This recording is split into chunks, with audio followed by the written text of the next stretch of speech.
पुप्पो को धमकियां तो बहुत आती हैं, लेकिन धमकियां देने वाले नहीं आते ना पुप्पो। हाँ जी पुत्र। आओ आओ कभी हवेली पे आओ।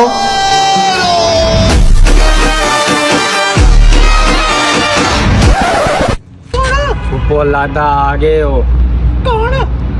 धमकियां देने वाले। तो टेंशन ना ले, तेरे पता नहीं है नामता ना आवे ना। चला चलिए पुप्पो सब। लो आगे।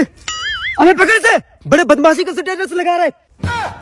हेलो पुत्र डर जा नहीं रे, मैं देखी तेरे पप्पा दी लानत ते जादू ले कभी न लानत वो ना ताज न पड़ लथा मेरे ना लड़ाई दे।